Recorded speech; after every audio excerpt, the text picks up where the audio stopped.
శాసన మండలిలో మంత్రి అచ్చెన్నాయుడు విపక్ష నేత బొత్స సత్యనారాయణ మధ్య మాటల యుద్ధం నడిచింది. సభ రెండో విడత ప్రారంభం కాగానే డిఎస్సీ అంశంపై చర్చించాలని వైసీపీ సభ్యులు నినాదాలు చేశారు.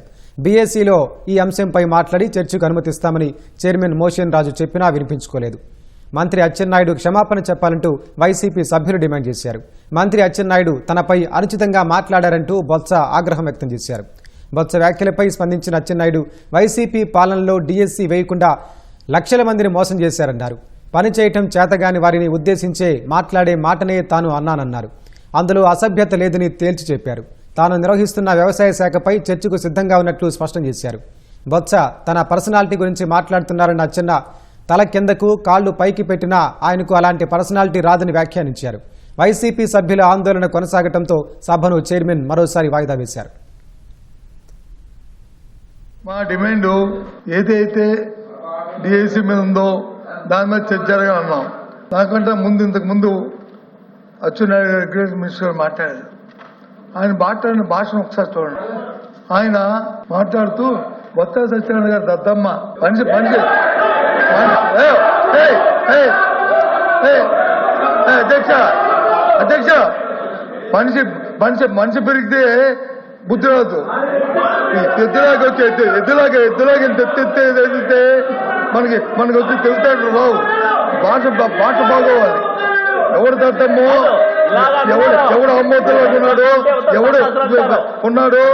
ఎవడు పరిపాలన చేస్తాడు, ఏ రైతులు వచ్చి ఎరువులు లేక వస్తున్నారు, ఏ రైతులు ఇబ్బంది పడతారు రాష్ట్రంలో. ఈ దద్దమ్మ వచ్చి తెలుస్తుంది. దయచేసి ఈ భాష మంచిది కాదు.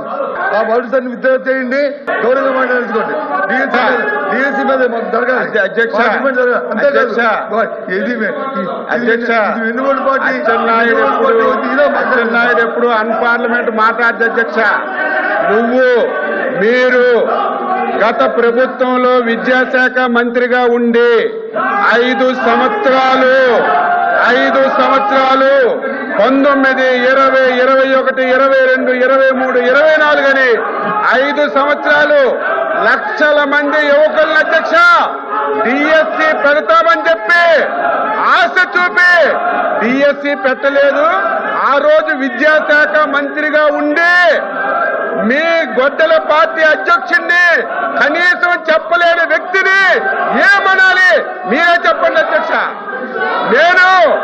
నేను కట్టుబడి మీరు ఎరువులు అంటున్నారు, వ్యవసాయం అంటారు. దేని మీదైనా ఈ 2 సంవత్సరాల్లో వ్యవసాయ అనుబంధ రంగాలు ఏ శాఖ అయినా మీ పాలన మా పాలన చర్చించడానికి ఎన్ని రోజులైనా సిద్ధంగా ఉన్నాం.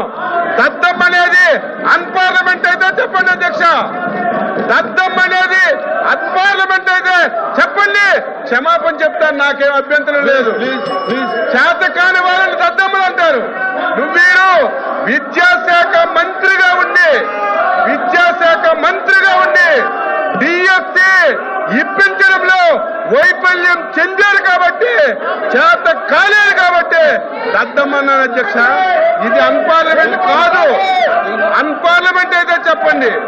నా పర్సనాలిటీ గురించి మాట్లాడుతున్నావు.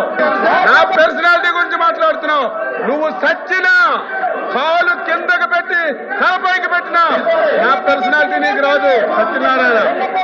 నా పర్సనాలిటీ నీకు రాదు.